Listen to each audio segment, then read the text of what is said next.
ನಾನು ನಾಗರಾಜ್ ಸಿದ್ದೇಶೆಟ್ ಅಂತ ಈಗಾಗಲೇ ಉತ್ತರ ಕನ್ನಡ ಜಿಲ್ಲೆಯ ಕುಮಟಾ ತಾಲೂಕಿನಲ್ಲಿ ಈಗಾಗಲೇ ನಮ್ಮ ಉದಯೋನ್ಮುಖ ಪ್ರತಿಭೆಯನ್ನು ನಾನು ರವಿ ಸಿಂಗರ್ ಅವರನ್ನು ನಮಗೆ ಯೂಟ್ಯೂಬ್ ವಾಹಿನಿಗೆ ಒಂದು ಭೇಟಿ ಮಾಡಿಕೊಡ್ತಾ ಇದ್ದೀನಿ. ನಮಸ್ಕಾರ ರವಿ ಸಿಂಗರ್ ಅವರೇ. ಈಗಾಗಲೇ ನೀವು ಒಂದು ಉದಯೋನ್ಮುಖ ಪ್ರತಿಭೆ ಆಗಿರೋದ್ರಿಂದ ಮತ್ತೇನಂದ್ರೆ ನಮ್ಮ ರಾಜ್ಯದ ಜನರ ಮನಸ್ಸನ್ನು ಗೆದ್ದಂಥ ಪ್ರತಿಭೆ ನಮ್ಮ ರವಿ ಸಿಂಗರ್ ಕುಮಟಾ. ಮತ್ತೇನಂತ ಕೇಳಿದ್ರೆ ಅವರದೇ ಆದಂಥ ಶೈಲಿಯಲ್ಲಿ ಒಂದು ಸಟ್ಪಟ್ ಡುಡುಮ್ ಅನ್ನೋದರಲ್ಲಿ ಒಂದು ರಾಜ್ಯ ಅಲ್ಲ ದೇಶ ವಿದೇಶಗಳಲ್ಲೂ ಕೂಡ ಒಂದು ಹೆಸರನ್ನು ಮಾಡಿದ್ದಾರೆ ಅವರು. ಮತ್ತೇನಂತ ಕೇಳಿದ್ರೆ ಮುಂದಿನ ದಿನಗಳಲ್ಲಿ ಅವರಿಗೂ ಕೂಡ ದೇವರು ಆಯುಷ ಬುದ್ಧಿಯನ್ನು ಕೊಟ್ಟು ಅವರಿಗೂ ಕೂಡ ಉನ್ನತ ಒಂದು ಮಾರ್ಗಕ್ಕೆ ಕರ್ಕೊಂಡು ಹೋಗಲಿ, ಉನ್ನತ ದೊಡ್ಡ ವೇದಿಕೆಗಳು ಸಿಕ್ಕಲಿ ಅವರಿಗೆ ಅನ್ನುವಂಥದ್ದೇ ನಮ್ಮದು ಆಶೆ ಆಗಿದೆ. ಮತ್ತೇನಂತ ಕೇಳಿದ್ರೆ ಪಾಪ ಅವರು ಬಡತನದಿಂದ ಬಂದು ಉದಯೋನ್ಮುಖ ಮತ್ತು ಕಷ್ಟಪಟ್ಟು ಪರಿಶ್ರಮದಿಂದ ಪ್ರತಿಯೊಂದು ದಿನ ಜೀವನ ಅಂದರೆ ಏನು ಅನ್ನೋ ಒಂದು ಗುದ್ದಾಟವನ್ನು ಮಾಡಿ ಈ ಹಂತಕ್ಕೆ ಬಂದು ಮುಟ್ಟಿದ್ದಾರೆ. ಅವರಿಗೂ ಕೂಡ ಒಳ್ಳೆ ದೊಡ್ಡ ವೇದಿಕೆಗಳು ಕೂಡ ಈಗಾಗಲೇ ಸಿಗ್ತಾ ಇದೆ. ಆ ಒಂದು ನಿಟ್ಟಿನಲ್ಲಿ ನೀವೇನು ಹೇಳೋಕ್ಕೆ ಇಷ್ಟಪಡ್ತೀರಿ ರವಿ ಸಿಂಗರ್ ಅವರೇ? ನಮಸ್ಕಾರ, ನಾನು ರವಿ ಸಿಂಗರ್ ಕುಮಟಾ ಅಂಕಲ್ ಸಟ್ಪಟ್ಟು. ವಿಶೇಷ ಏನಂದರೆ ನನಗೆ ನಾಗರಾಜ್ ಸಚಿವರು ಸಿಕ್ಕಿದ್ದಾರೆ. ನಾನು ಕುಮಟಾದಲ್ಲೇ ಬಂದಿದೆ. ಹಾಗೆ ಅವರು ಕೂಡ ನಾನು ಪರಿಚಯ ಮಾಡಿಕೊಟ್ರು. ಹಾಗೆ ಸಾತ್ವಿಕ್ ಮೇಡಮ್ ಸಿಕ್ಕರು, ಅವರು ಕೂಡ ನಮಗೆ ಮಾತಾಡಿಸ್ತಿದ್ದೇನೆ. ಮತ್ತು ಎಲ್ಲರಿಗೂ ಸಪೋರ್ಟ್ ಮಾಡಿ. ಮತ್ತು ನನಗೂ ಕಾರ್ಯಕ್ರಮ, ಯಾವುದೇ ಪ್ರೋಗ್ರಾಮು ಕಾರ್ಯಕ್ರಮ, ಬರ್ತಡೇ ವಿಶೇಷ ಯಾವುದೇ ಇದ್ದರೂ ನನಗೆ ಕಾಲ್ ಮಾಡಿ ಅವ್ರಿಗೂ ತಿಳಿಸಿ. ಮತ್ತು ಏನಿದ್ರು ನಮಗೂ ತಿಳಿಸಿ, ಇವ್ರಿಗೂ ತಿಳಿಸಿ.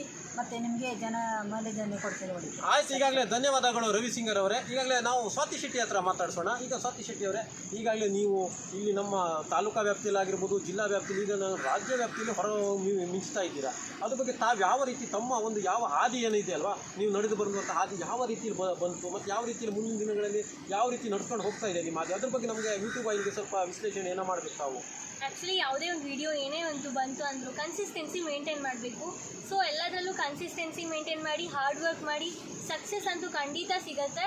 ಆ್ಯಂಡ್ ರವಿ ಸಿಂಗರ್ ಆಗಿರ್ಬೋದು, ಅಷ್ಟು ಕಷ್ಟಪಟ್ಟು ಅಲ್ಲಿಂದ ಇಲ್ಲಿ ಬರ್ತಾರೆ ವಿಡಿಯೋ ಮಾಡಬೇಕು ಅಂತ ಹೇಳಿ. ಹಾಗೆ ಇವರು ಕೂಡ ಯೂಟ್ಯೂಬಲ್ಲಿ ಇನ್ಸ್ಟಾಗ್ರಾಮಲ್ಲೆಲ್ಲ ಚೆನ್ನಾಗಿ ನಿಮಗೆ ಎಂಟರ್ಟೈನ್ಮೆಂಟ್ ಮಾಡ್ತಾರೆ. ಹಾಗೆ ಅವ್ರಿಗೂ ಸಪೋರ್ಟ್ ಮಾಡಿ ಅಂತ ಹೇಳ್ತೀನಿ.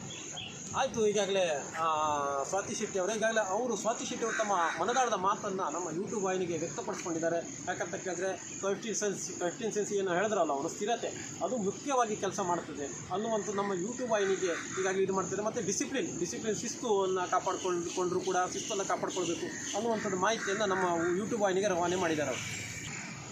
ಸ್ವಾತಿ ಅವರೇ, ಈಗಾಗಲೇ ನಿಮಗೆ ಒಂದು ಏನು ಕೆಟ್ಟ ಕಮೆಂಟ್ ಹಾಕುವಂಥದ್ದು, ಕೆಟ್ಟ ಸಂದೇಶವನ್ನು ನಿಮಗೆ ಹಾಕ್ತಾರೆ ಜನ. ಅದ್ರ ಬಗ್ಗೆ ತಾವು ನಮ್ಮ ಯೂಟ್ಯೂಬ್ ವಾಹಿನಿಗೆ ಯಾವ ರೀತಿ ಮಾಹಿತಿಯನ್ನು ಸಾರ್ವಜನಿಕರಿಗೆ ಕೊಡೋಕ್ಕೆ ಇಷ್ಟಪಡ್ತೀವಿ? ಆ್ಯಕ್ಚುಲಿ ನಾನು ಕಮೆಂಟ್ಸ್ಗೆ ಫಸ್ಟ್ ಆಫ್ ಆಲ್ ರಿಪ್ಲೈ ಮಾಡೋದು ಕಡಿಮೆ. ಮಾಡಿದ್ರು ಕೂಡ ಒಳ್ಳೆ ಕಮೆಂಟ್ಸಿಗೆ ರಿಪ್ಲೈ ಮಾಡ್ತೀನಿ ಬಿಟ್ಟರೆ ಕೆಟ್ಟ ಕಮೆಂಟ್ಸ್ ಯಾವುದೇ ಬಂದರೂ ಕೂಡ ನಾನು ಅದನ್ನು ಯೋಚನೆ ಕೂಡ ಮಾಡಲ್ಲ. ಹಾಗೆ ಕಾಂಟೆಂಟ್ ಕ್ರಿಯೇಷನ್ ಅಂತ ಅಂದರೆ ಅದೇನು ಈಸಿ ಅಲ್ಲ. ಕ್ಯಾಮ್ರಾ ಮುಂದೆ ಬಂದು ಮಾತಾಡೋದಂದರೆ ಎಲ್ಲದೂ ಈಸಿ ಅಂತ ಅನ್ಕೋತಾರೆ. ಫಸ್ಟು ಮಾತಾಡಿ, ಆಮೇಲೆ ನಿಮ್ಗೆ ಗೊತ್ತಾಗುತ್ತೆ ಅದ್ರದ್ದು ಕಷ್ಟ ಹೇಗಿರುತ್ತೆ ಎಲ್ಲ ನೋಡ್ತಾರೆ. ಅದೇನು ವೀಡಿಯೋ ಮಾಡೋದಲ್ಲ, ನಾನು ಮಾಡ್ತೀನಿ ಅಂತ ಹೇಳೋದಲ್ಲ. ಫಸ್ಟು ಬಂದು ಮಾತಾಡಿ. ಆ್ಯಂಡ್ ಕೆಟ್ಟದಾಗ ಮಾತಾಡೋದು ಫಸ್ಟ್ ಹೇಳ್ತಿರಲ್ಲ, ನಿಮ್ಮನ್ನ ಎಂಟರ್ಟೈನ್ಮೆಂಟ್ ಮಾಡ್ತಿದ್ದೀವಿ ನಾವು ಬಿಟ್ಟರೆ ಬೇರೆ ಏನೋ ತಪ್ಪು ಮಾಡ್ತಿಲ್ವಲ್ಲ, ಅದಕ್ಕೆ ಯಾಕೆ ಕೆಟ್ಟ ಕಮೆಂಟ್ಸ್ ಹಾಕ್ತೀರಾ ಅಂತ ನನಗಂತೂ ಗೊತ್ತಾಗ್ತಿಲ್ಲ. ಸೊ ನಾನು ಹೇಳೋದಂತ ಅಂದರೆ ಒಂದು ಅಕ್ಕ ತಂಗಿ ಅನ್ನೋ ತಲೆಯಲ್ಲಿ ಇಟ್ಕೊಂಡು ಕಮೆಂಟ್ಸ್ ಮಾಡಿ. ಆ್ಯಂಡ್ ಇಷ್ಟ ಆದರೆ ಲೈಕ್ ಮಾಡಿ, ಸಪೋರ್ಟ್ ಮಾಡಿ. ಇಲ್ಲ ಅಂದರೆ ಸುಮ್ಮನೆ ನಿಮಗೆ ಯಾರು ನೋಡಿ ಅಂತ ಹೇಳ್ತಾರೆ ಸ್ಕಿಪ್ ಮಾಡಿಬಿಡಿ. ಅಷ್ಟೇ ನಾನು ಹೇಳೋಕ್ಕೆ ಇಷ್ಟಪಡ್ತಿರೋದು.